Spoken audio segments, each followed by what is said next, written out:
Welcome back to Somebody's Been Here Before Friday. It's also Boring Build Friday because we're working on a 2012 Buick Regal. And let's face it, Buick hasn't made anything that isn't boring since 1987. Although, this does have a manual transmission, so it's not as boring as it could be, and it's not even really a Buick. It's more of an Opel wearing a disguise. So since somebody's been here before, let's take a look at the car and see just how bad it really is. So this isn't my car. It's actually a customer's car. It's actually a fellow YouTube viewer's car. So he bought this car about a year ago, maybe a little longer, and it was hit right down the side. Suspension, fender, and 2 doors. He bought it thinking he could just throw some parts on it and drive it. Didn't realize the cowl was pushed in. So he bought his parts in the right color and threw them on the car. Well, the door didn't close and nothing lined up. So he brought it around to a few shops and none of them wanted anything to do with it. He did find somebody that was willing to do the work at a really good price. Sometimes a really good price isn't so good. So when he went to pick up the car, he really wasn't happy with the work, but they wouldn't give him the car until he paid them. So he had to pay him and take what he got. So he called me up and asked me if I could fix it. I didn't think too seriously about it because this car actually came from Houston, Texas, so I never thought it would make its way up here. However, it did. So now we're gonna fix it. So let's start with the back and move forward. Our rear door gap is all wrong, which leads to a front door that's all wrong.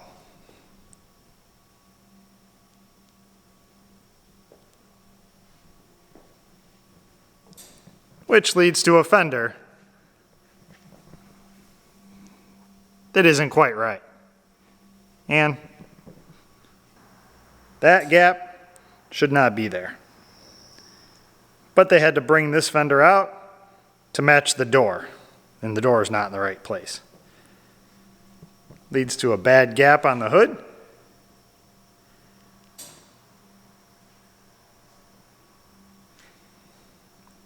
Now the parts need to be painted, even though they're the right color, just from handling.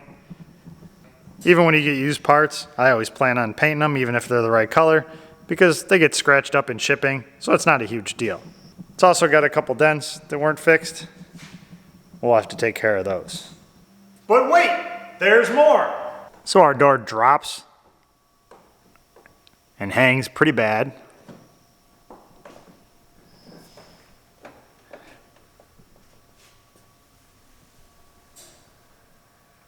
And that might have something to do with why.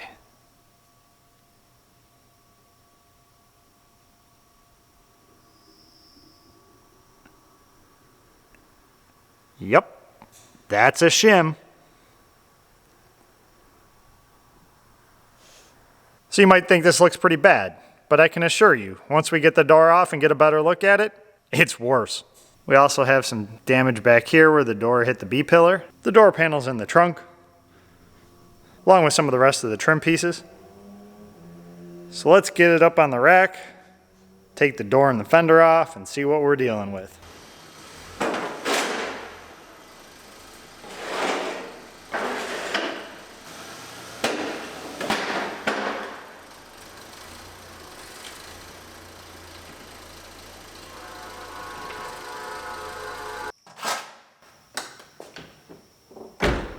No bolts to take out of there.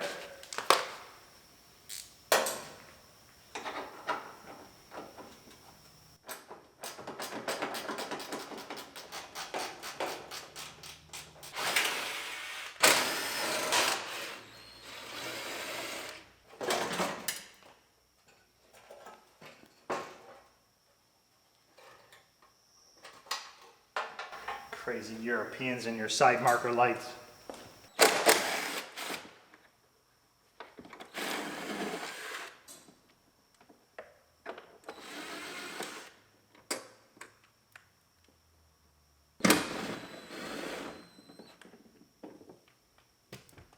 That one was enough, I guess.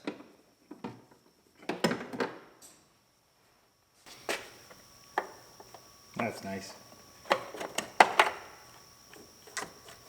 Okay.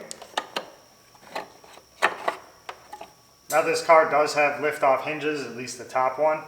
but I need to take the bottom one off, and it's not like I'm saving myself any time by leaving the hinges there because they're not aligned at all. So I'm just going to unbolt them.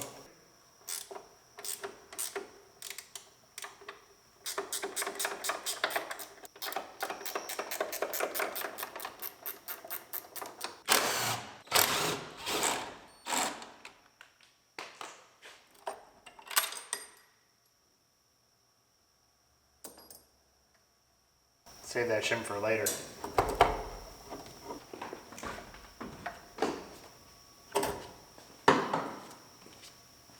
Looks like they punched a hole in there.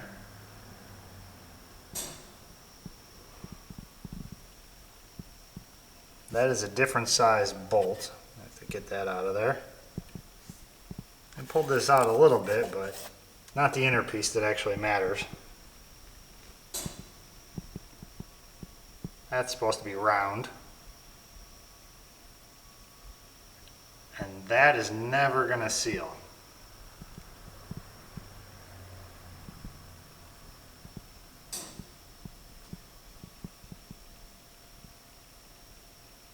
Not sure exactly what they did up there.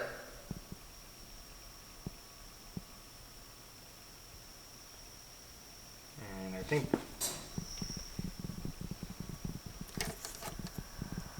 fact that that's smashed in is why they didn't have a bolt in that one for the fender. It wouldn't fit. So we're going to have to fix all that. So I found this inside where the door check bolts on, because they must have knocked the original one out. So they must have held it in here, probably through this little hole here, and then tightened up the door check.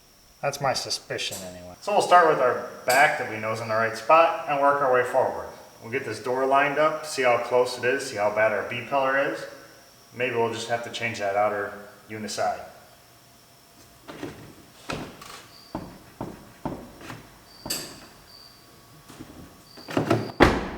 Our door hangs pretty bad, so we'll move it around and see if we can get it right.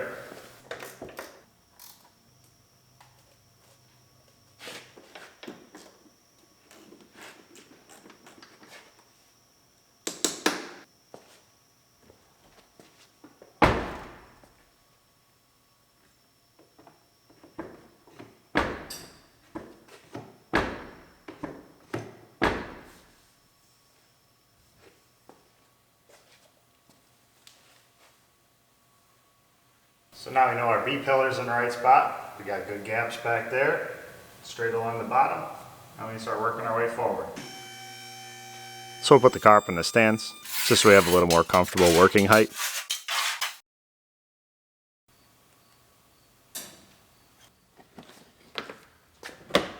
Pull the trim off on the inside. This one goes all the way across the whole bottom into the back door. Pull the sill plate off. So this was bad enough. The hole left in there, the shims, but it gets worse.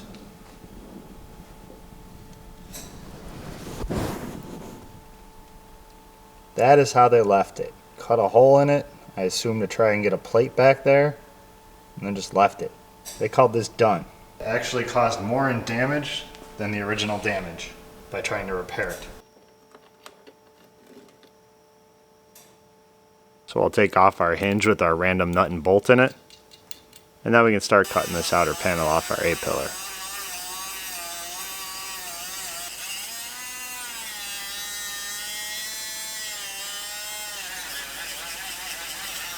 We'll grind off the spot welds. Bring out our favorite tool.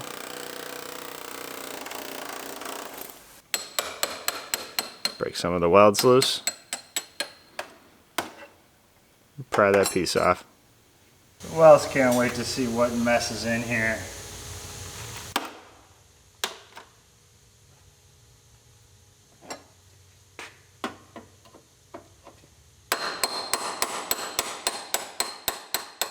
Always one.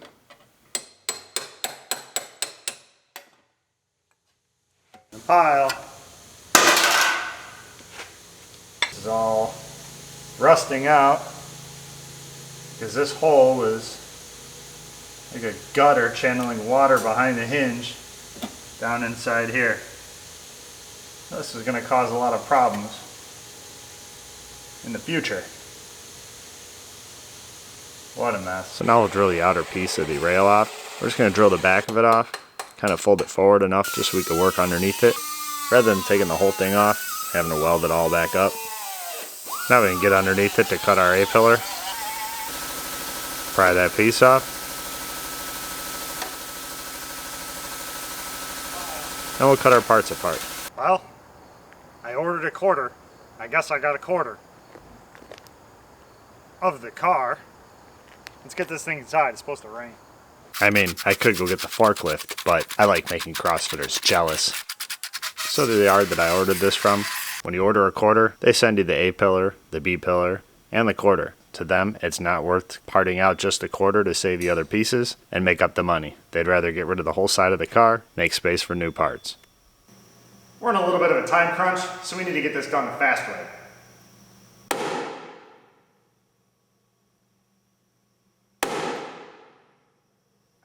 Wrong hammer. Hang on.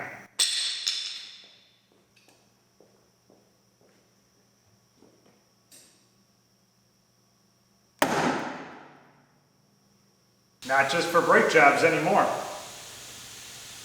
If you need one of these special hammers, you can find them on Amazon store.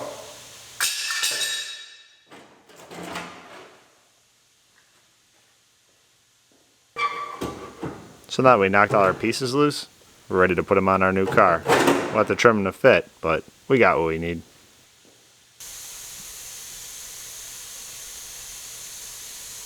In the pile, unless somebody wants a quarter for a Regal. So we're going to get this outer panel out of our way so we can start changing our A-pillar.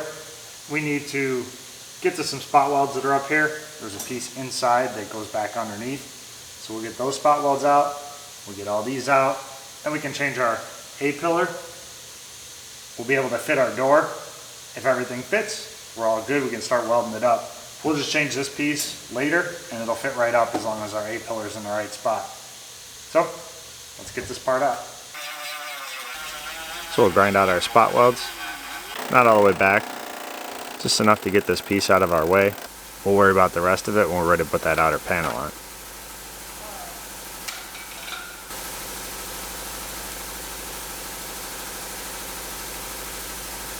Take the bottom door seal out. Now that I have a little space in there to get my fingers in there, I can just squeeze the clips.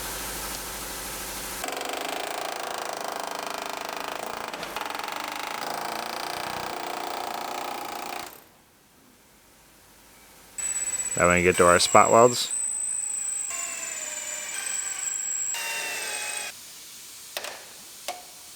Pull the outer piece down. This front edge is glued on.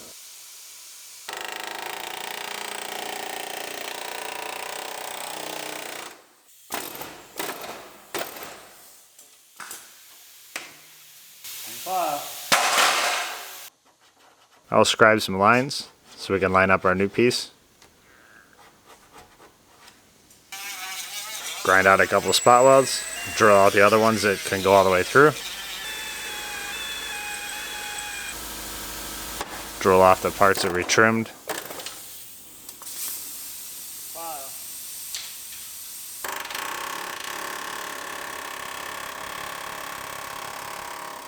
We'll air chisel the inner piece just to make it easier to get out of there. We're going to put it all in one piece, but it's easier to take it out in little pieces.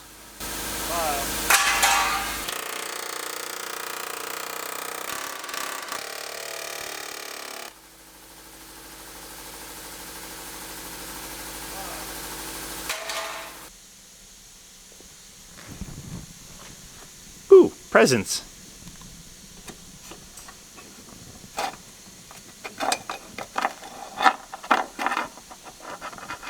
Free tools.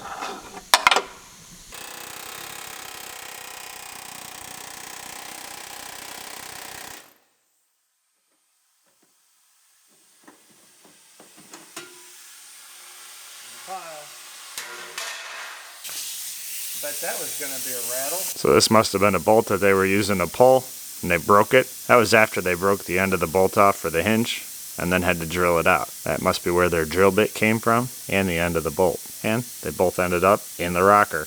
So the first thing we have to do today is put this up on the frame rack so we can pull this out. It's pushed in a little bit right here. When this got hit, it pushed it all in. Some of this buckle is supposed to be in here, but not all of it. It's in a couple millimeters, but that'll really affect how our door closes. So we need to pull it out. They were trying to pull out here. They kind of stretched it and mangled it and still didn't get it in the right spot. So we're gonna pull this out to where it belongs, then we can move on, replacing all of the parts that were mangled from the accident and from the repair, and fix our big hole in there. So we don't have to go much, but we still had to clamp it all up. We left this lower clamp loose so that as we pull it out, it allows it to slide. It takes me longer to clamp it up than it does to actually pull it. But I don't think I was going to be able to get it out as much as it needed to go with just a slide hammer. In the pile. They cut it out with an air chisel. I mean, I like using my favorite tool and all, but come on, guys. So before we go any further, we need to repair what these guys did. Now, ideally, we'd replace this whole piece, but in order to do that, the dash has to come out, the interior, the windshield, all that. I talked to the owner and he's not ready to spend that kind of money, and I can't say that I blame him. So what we're gonna do is take our used piece, we're just gonna cut a patch out, and I'll put it in place of that, and we'll weld it all up. And is it as good as new? No. Is it better than a big hole in there? Absolutely. So that's what we're gonna do. That's what it's supposed to look like. There's a plug that clips in down here and snaps in at the top. This plug, of course, it's broke. I don't know if it was broke before or they did that, but it's broke now. So we'll trim this out a little bit nicer and then put our piece in. So we trimmed out our piece a little bit nicer, got rid of all the bent edges and stuff so we can put our new piece in and just weld it up. Now we gotta cut it out of here. I learned a new trick, let's see.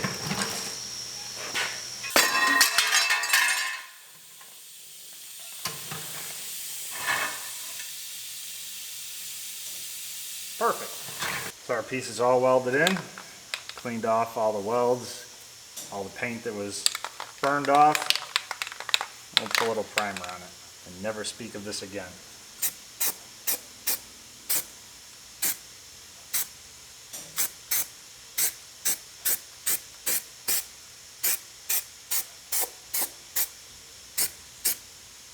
So our upper hinge mount bracket is a little bit bent. It's caved in here from when the hinge went back, and then it's pulled out from where they tried pulling on it. So rather than try and straighten it, I'm just going to replace it with the other one. It's only got a few welds in that outside A-pillar, and then it bolts in behind the dash.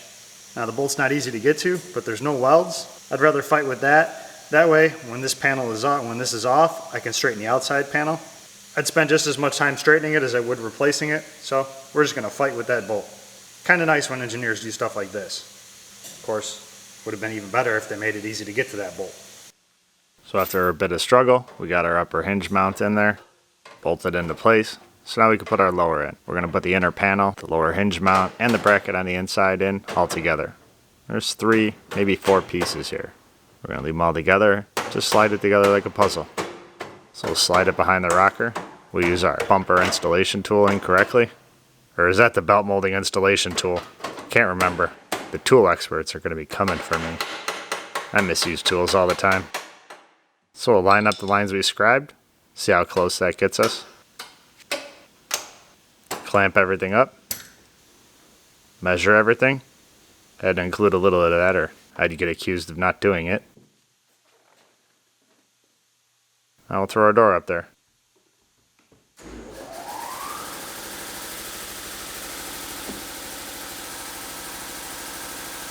Bolt it in. And see how it closes. Everything looks good. We can pull it off of there.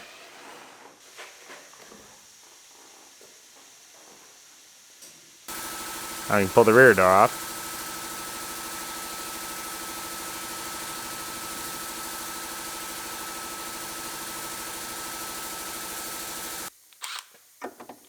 And pull this lower hinge off.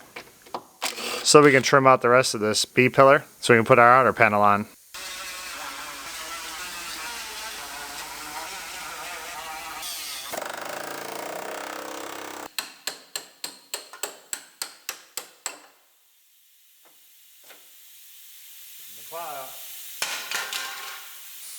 Now that we have the inner panel all welded up and primed, we can move on to the outer panel, the part that makes it all look pretty.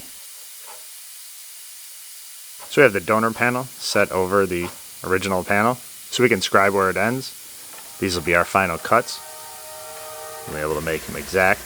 Then we'll put our backings in, and we can put this piece up for one last time.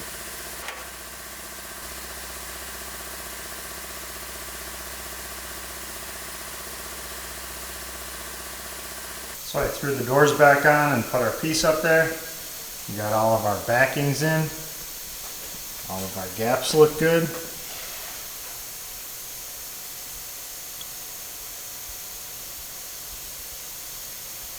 Now we're going to take the doors off one more time so we can weld that piece in. We're going to take that piece off. We're going to have to put our weld through primer on there and our bonding adhesive and some foam.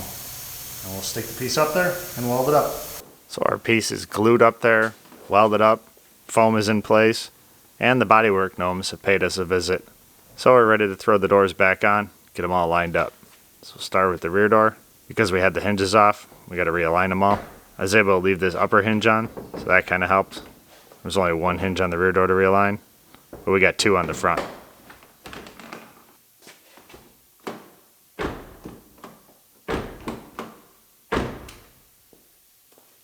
So I put the doors up here just so I can line all the hinges up. The adjustment is here on the hinges to move them up and down and back and forth. But now, when they're taken off this way, the door sets down on here, the bolt goes in here, and these self-center. So now the painting gnomes can come paint all of this. The hinges will be painted on the car. We painted underneath them. The factory didn't even do that, but I don't like to have bare metal underneath. It's okay for the factory, but not for me. So we put some paint underneath it, scuffed it up, put our new hinges on, and scuff those up. And we'll paint everything, it'll be good as new. We'll drop the door back on and bolt it up. Instead of painting the outside and then putting the door up there and trying to line it up and scuff up the paint this way, we aren't going to mess up our paint. Set the door on and we're done. So I'll pull this back door off and the painting gnomes can do their thing and put the doors back on for one last time.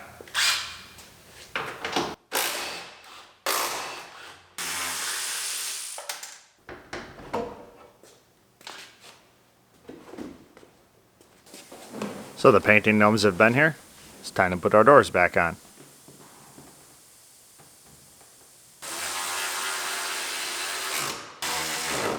Nothing to line up. Just bolt them in.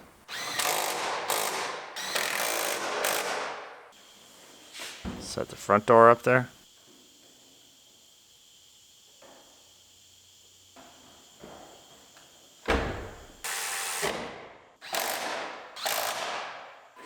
Now we can put our fender on and line it up.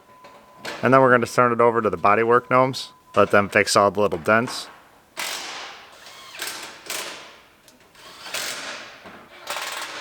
And then when they're done, the painting gnomes can do their job. But my job here is done. To move the bottom of the fender around because the last guys kind of mangled it. So the bodywork and painting gnomes are done. I can do my part.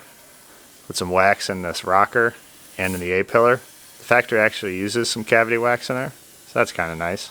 They only use it on the front edge though. So I'm replacing what was there and adding my own.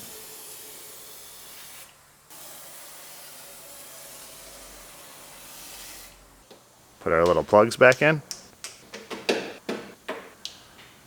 And we're all done. Got some good gaps all the way along. Everything's nice and painted. You got doors that open and close correctly.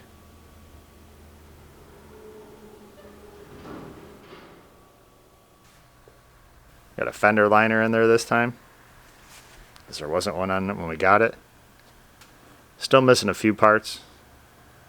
Hopefully the owner has those at home. Our hood cap looks like it's supposed to. Our fender's where it belongs.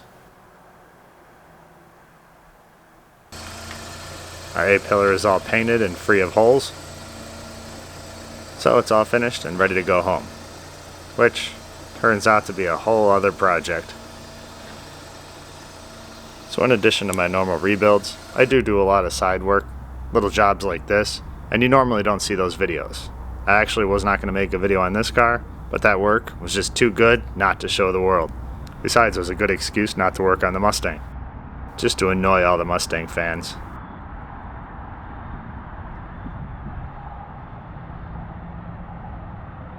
So like this video if you found it interesting, share it if you think somebody else might. Subscribe to see what's coming up next, or if I ever decide to get back to the Mustang. As always, thanks for watching, and I'll see you soon.